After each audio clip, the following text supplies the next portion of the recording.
자, 요즘 우리가 서울의 아파트나 전셋집을 구하기가 하늘의 별 따기이죠. 그런데 최근 이낙연이 이런 부동산 전세난을 해결하기 위한 대책이랍시고 기가 막힌 방법을 가지고 왔습니다. 어떤 것이냐면 호텔방을 전셋집으로 개조하겠다라는 사상 초유의 부동산 정책을 발표해버려가지고 논란이 되고 있습니다.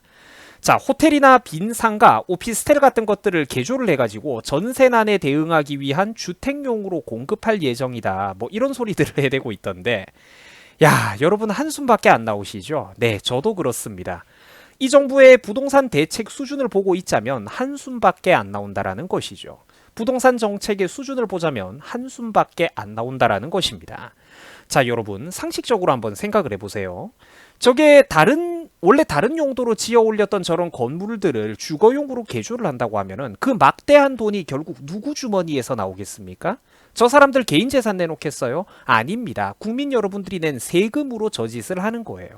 그리고 또 저렇게 막대한 돈을 들여가지고 주거용으로 건물을 전환한다고 한들 과연 그런 곳에 국민들이 들어가서 살고 싶어 하겠습니까? 과연 전세난에 실효성 있는 부동산 대책이 되겠냐라는 것이죠. 당연히 안 된다라는 겁니다. 효과가 없다라는 거예요. 부동산 정책을 볼 때마다 참 답답합니다. 이쯤 되면은 어떻게 해야 국민들을 좀 더 효과적으로 괴롭힐 수 있을까? 어떻게 해야 좀 더 국민들이 빠기치게 할 수 있을까? 이 사람들이 일부러 연구를 하는 것 같다라는 말이죠. 지금 이 기사 자료도 여러분들이 확인해 보시면 똑같은 내용이 나옵니다. 이낙연이가 뭐라고 했냐면 부동산은 뼈아픈 패착이었다. 그래서 앞으로는 호텔방을 주거용으로 바꾸는 등 전세난 대책을 발표해 보겠다라고 버젓이 적혀 있습니다. 아니, 호텔방을 주거용으로 바꿔가지고 전세난을 해결해 보겠다라는 이런 발상 자체가 저는 어떻게 이게 지구인의 머릿속에서 나올 수가 있는 건지 도저히 믿기지가 않습니다.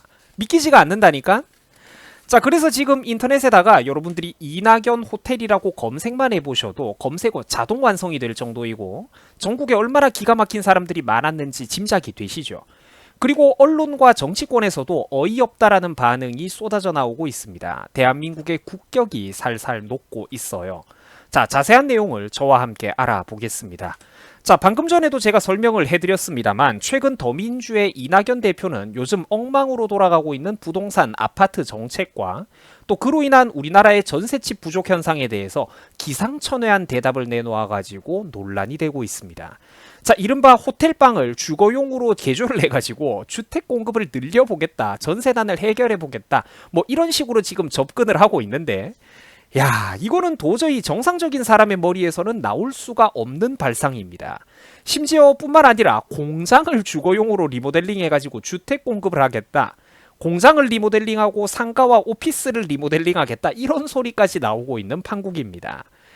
야, 뻔한 지름길을 놔두고 빙빙 둘러가려고 있는 이 사람들의 부동산 정책을 바라볼 때마다 참으로 안타깝기 그지없는데, 여러분, 지금 우리나라 서울 지역의 아파트 부동산 문제의 핵심이 뭡니까? 그렇죠. 공급 부족입니다. 공급 부족이에요. 양질의 아파트를 공급을 해줘야 되고 공급이 부족하다면 시장경제 원리에 따라 가지고 공급을 늘려야 된다라는 겁니다. 양질의 아파트를 공급을 해야 된다라는 거죠. 나라 돈 들여가면서 국민 세금으로 공장 같은 거를 리모델링 해봤자 누가 거기 들어가 가지고 살고 싶겠습니까? 주변에 다른 공장이 있으면 그 매연 마시면서 살아야 되나요? 병원, 우체국, 마트, 동사무소 등등 기타 편의시설들이 가까이 있습니까?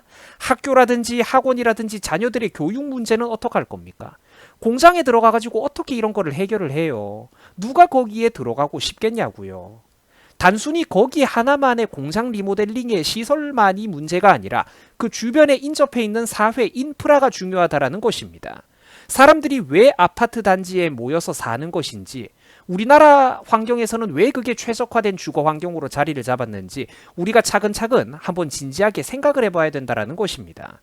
고등학생과 대학생들도 충분히 우리나라 부동산 문제의 본질에 저와 함께라면 충분히 접근할 수가 있다는 거예요. 그죠? 사람들이 왜 아파트에 모여 살겠냐고요.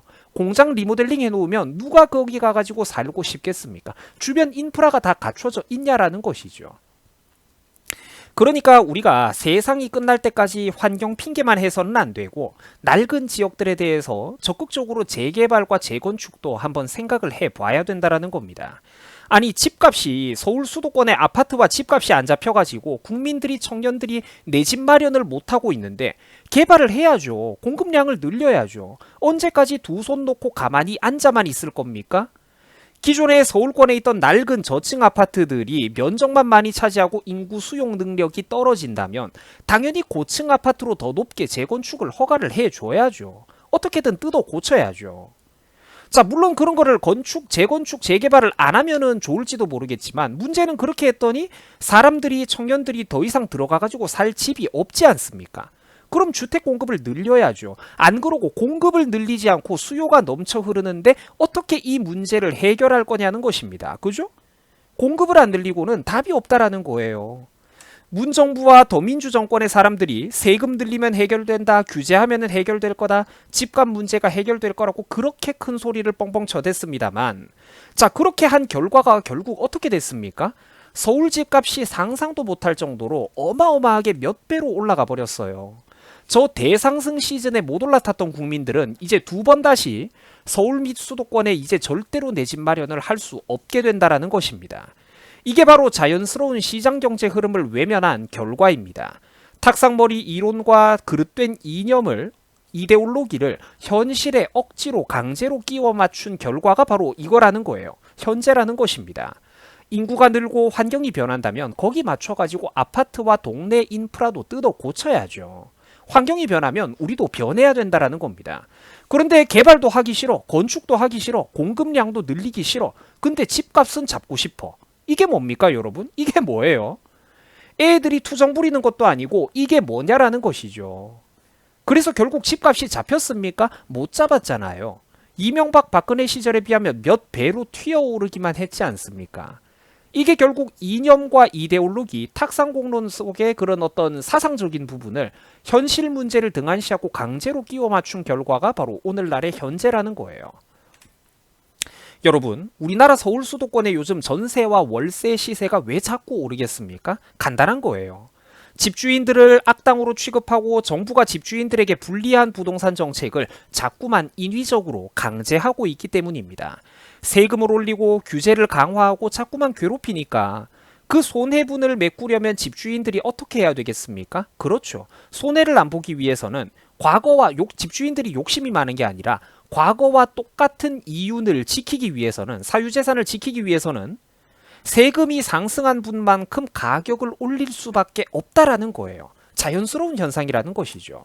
집주인들이 욕심쟁이라 가지고 전월세를 올리는 게 아니라 주변에 시세가 오르고 세금이 오르면은 전세 월세도 자연스럽게 오를 수밖에 없다라는 것입니다.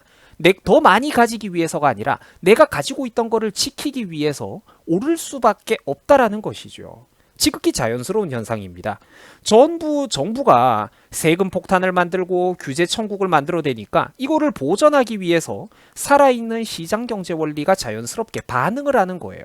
자동적으로 전세와 월세가 올라갈 수밖에 없게 된다니까. 근데 전월세가 오르면 누가 피해를 보겠습니까? 그렇죠. 서민들이 피해를 봅니다. 자, 이런 단순한 연결고리를, 원리를 모르고 불쌍한 일부 혹은 다수의 국민들이 어리석게도 문정부가 부자들한테 세금 뜯고 괴롭히니까 그거 좋은 거라고 박수치는 사람들이 대한민국에 너무나도 많습니다. 이게 얼마나 안타깝습니까? 실제로는 그 사람들이 딱히 부자도 아니고 그냥 1주택자이거나 혹은 많아봤자 2주택자인 경우가 다반사인데 말이죠. 옛날 같으면 2주택자가 자기 가족들이 한 집에서만 살고 나머지 한 집은 다른 사람들에게 이제 이렇게 임대든 뭐 이렇게 이제 빌려주고 그런 게 되는데, 집이 두 채였으면 한 곳에 몰아서 살고 다른 한 채를 남들에게 빌려주는데, 이제는 그 실거주를 해야 된다라고 하니까 자식이라든지 가족들에게 집을 나눠줘 버리는 겁니다. 당연히 전세와 월세의 그 씨가 마르겠죠. 매물의 씨가 마른다라는 것입니다. 공급량이 떨어지는 거예요. 왜? 정부가 규제를 강화를 했잖아요. 규제 강화를 안 했으면 그럴 일도 없었을 거라는 것입니다. 아무튼 사람들도, 국민들도 정신을 차려야 돼요. 먹고 살만한 사람들한테 세금 폭탄을 매기면은 나한테 혹시나 복지 정책이 떨어지지 않을까, 콩고물 한 푼이라도 더 건질 수 있지 않을까, 그래가지고 아직도 저런 공산주의 정권 사람들을 지지하고 환호하고 있다라는 것입니다. 그 결과가 어떻게 됐느냐? 전세랑 월세가 오르니까 결국 서민들이 다 같이 골고루 피해를 본다라는 거예요. 집값이 폭등하고 부동산 매물도 없고 전세가 폭등하고 월세도 폭등한다라는 것이죠. 국민들이 이제는 제발 정신을 차려야 됩니다. 공장이랑 상가에다가 방을 들여가지고 그걸 임대를 한다뇨. 지금 우리가 70년대, 80년대 살고 있습니까? 언제까지 내 스스로 자기 무덤을 파는 이 어리석은 짓을 이 나라의 국민들은 반복할 것이라는 말입니까? 바보들을 뽑아놓고 정상인의 결과를 바래서는 안 됩니다. 이율 배반이에요. 처음부터 이 사람들이 뭐라고 했냐면 저희는 반드시 대한민국의 부동산과 경제를 개판으로 운영해 나가겠습니다 라고 구체적으로 공약과 철학을 수도 없이 밝혔던 인물들이 바로 이 사람들입니다. 그런데 이런 사람들을 뽑아놓고 정상적인 결과를 바래서는 안 된다라는 것이죠. 여러분 수고하셨습니다.